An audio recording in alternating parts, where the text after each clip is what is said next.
Today, I want to explore one specific time in history and how it affects us.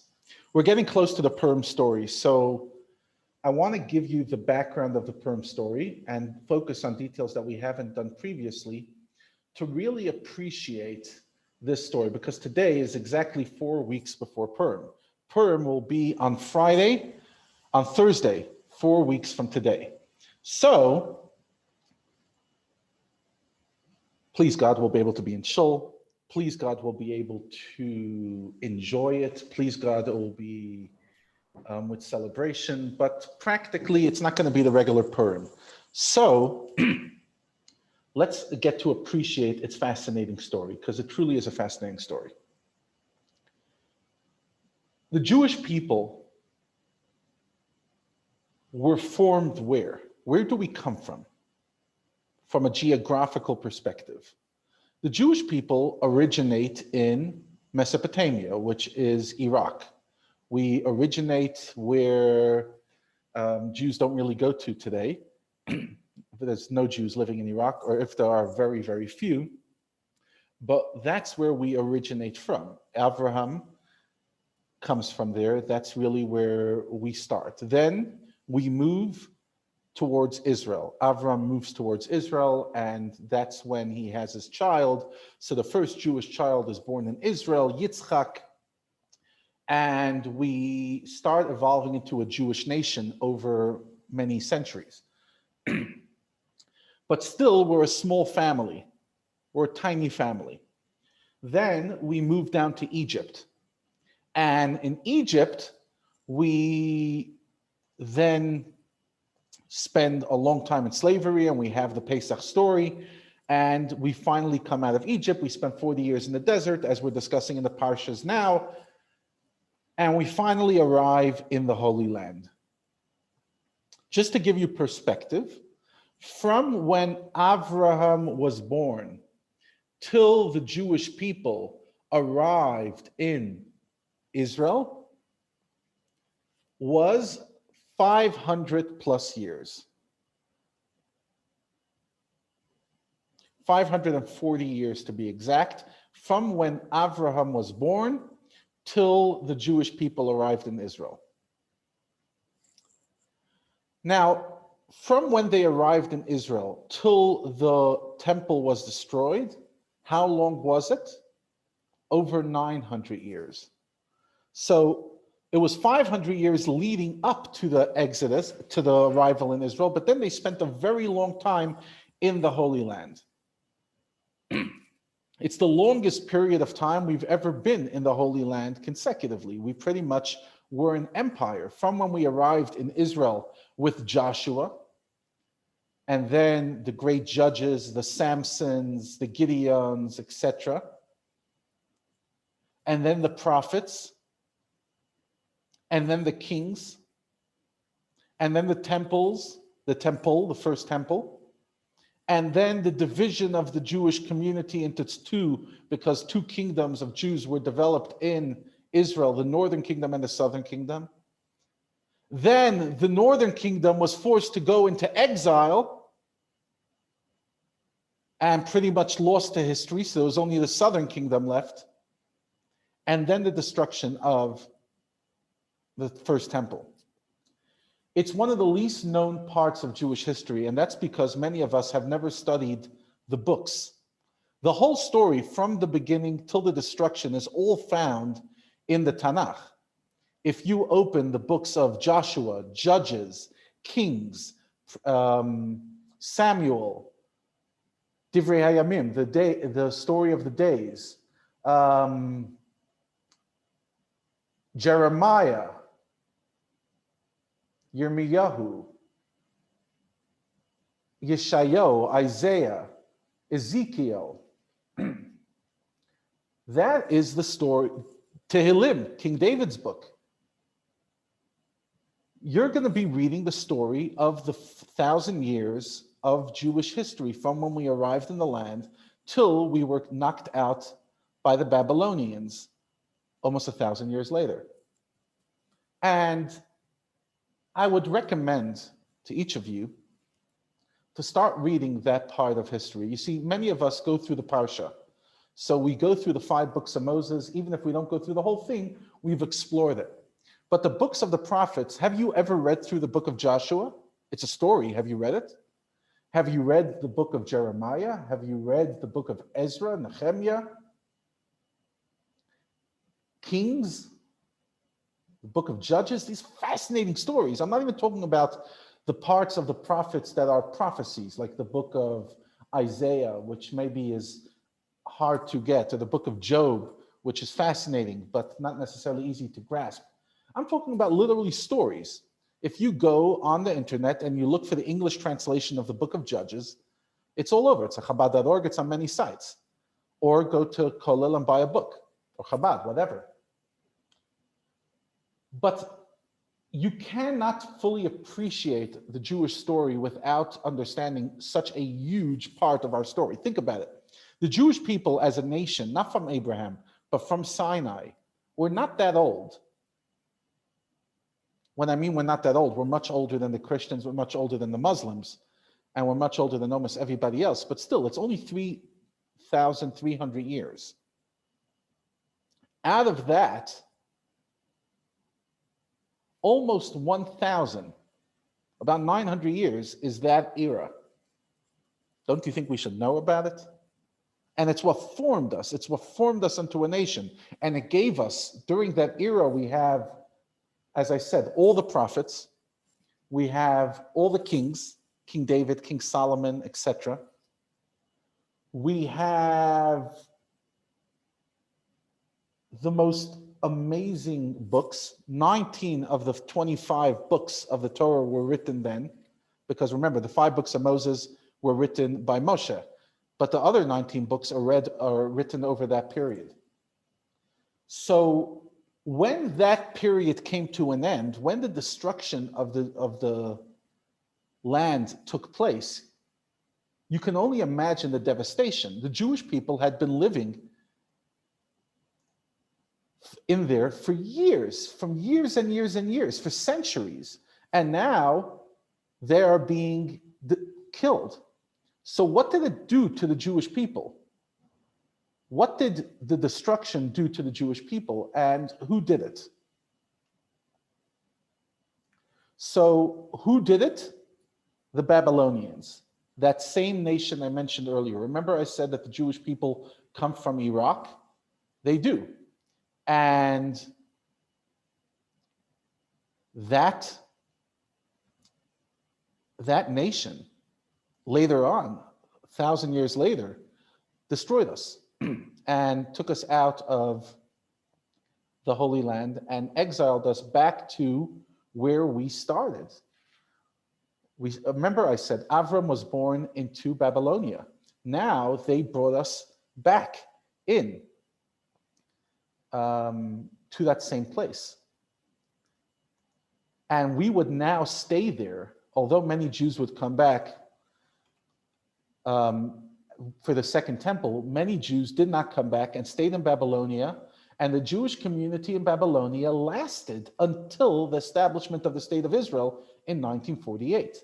So it's the single longest Jewish community in the world.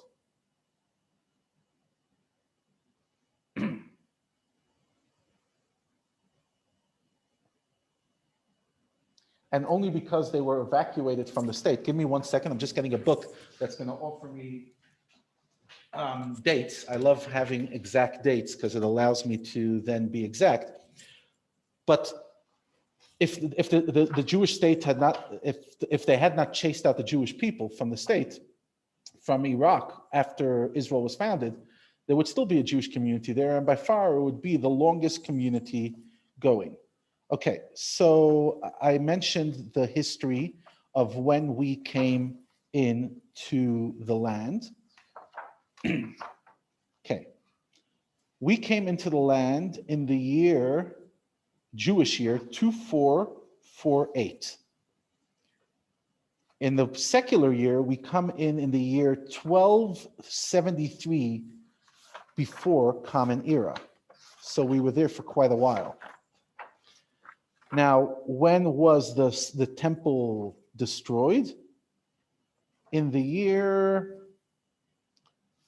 422 before Common Era.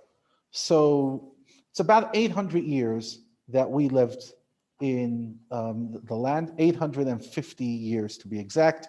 We lived in the land of Israel. And during this time, as I said, we had the most beautiful events, but then we were sent out. We were evacuated from our Holy Land and we moved to this place, Babylonia. Now, not long after Babylonia took us and moved us over, Babylonia had a war with its neighbor, Iran, or rather the Persians. Iran's a new name, Persia. And Persia and Babylonia had a war and Persia won. So the Persians took over, and now the Jewish community was no longer under the control of the Babylonians. We were under the control of the Persians. And that's when the Purim story takes place. The Purim story takes place in a world in which the Jewish community had been taken out after 850 years in their beautiful land. They were now moved and settled east and north from where they come from in Iraq. Then it's taken over by the Persians. So it's the Iraq-Iran kingdom now. It's the Persian kingdom. And that's when the story takes place of Purim, before the Jewish community is invited back to the land of Israel to build the second temple. Now, this magnificent temple that was originally built by King Solomon and lasted for 410 years was the great pride and joy of the Jewish world. When they were exiled and the temple was destroyed, they were decimated. And it was the first time since the Jews left Egypt that they ever lived in exile. So this was very new to them. You see, you and I, our ancestors have lived in exile for 1950 years. We've been out of Israel for a very long time. We've been away from the temple. So we only really know the exiled Jew. Now there's Jews in Israel, but even then there's no temple. So although it's obviously our Holy Land, you can't compare it to what living in the Holy Land was 2,000 years ago. But we only know what an exiled Jew looks like. We cannot imagine what a Jew who has a temple where miracles are taking place every single day, what it does. Obviously, they weren't perfect. The Jews made many mistakes, but there's no question that the loss that they went through, but also the fact that they were never in exile before. They didn't know what it means to be a person in a kingdom that's not Jewish, to live in a place where there's no temple, to live in a place where they don't have so many of the mitzvot. When they lived in Israel, they had a gazillion more mitzvot when it came to agriculture and impurity. There was so many more mitzvot that the Jewish people had to do when they were in the Holy Land versus when they were now in Babylonia, Persia. So they were a very traumatized nation, but also very inexperienced. So they didn't know how to deal with it, how to deal with the government, how to negotiate for themselves. It was a very, very different time. And you could see this in the Purim story. I mean, first of all, the fact that the king destroys the Jewish people and the Jewish is threatening, together with Haman, to destroy the Jewish people, and the Jewish people are pretty much out of options. Thank God for Esther, who saved them. The fact that the Jews were invited to Ahasuerus' party and went and weren't savvy enough to actually realize what was actually taking place, that Haman only invited them to the party so that they could sin and then he could destroy them, etc., etc. You just see a Jewish community that's frazzled, decimated, and hasn't found its feet yet. On the other hand, they did have great people like Daniel, who was a very powerful in the government, especially before the Purim story. You had other great sages at the time. But there's no question that the Purim story takes place in a vacuum. It's the only Chag that takes place when the Jews are outside of the land of Israel after the destruction. See, Pesach, although it happened outside of Israel, it was before the Jewish people arrived in Israel in the first place. So they were on the way to Israel. They were in the desert. Sukkot is in the desert. Shavuot is in the desert. Yom Kippur is in the desert for the sin of the golden calf. Hanukkah is during the Second Temple era in Israel.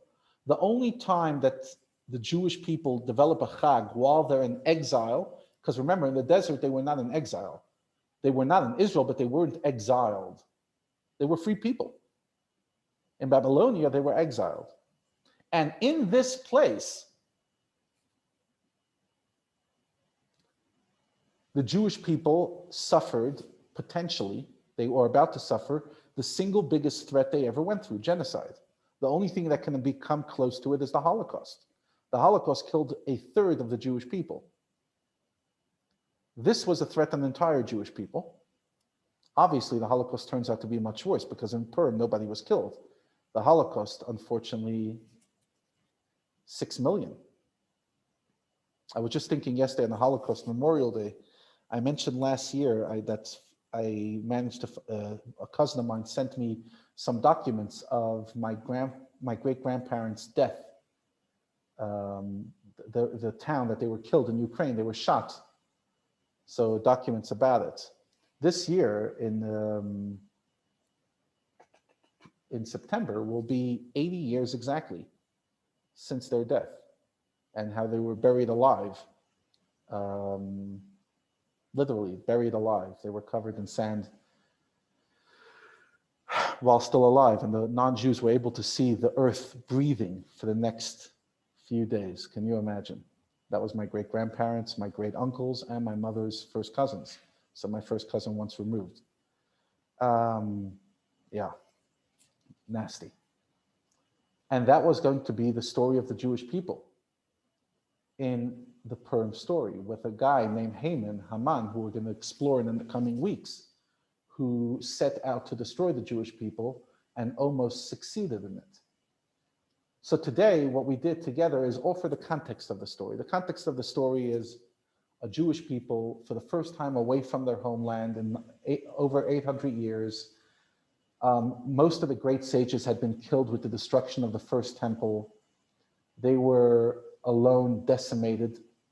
They were always promised, by the way, that 70 years after destruction, they would go back and build the second temple. The problem is they didn't know 70 years from when the destruction took place, because the destruction took place over a 15-year period. First, the king was exiled, then the prophets were exiled, then another king was killed, and then finally the final king was killed, then the temple was destroyed. The truth is, it was only 70 years exactly from when the temple was destroyed, but they didn't know that. So there was also a lot of false hopes. People thought it was going to start, and then it didn't start, etc., etc.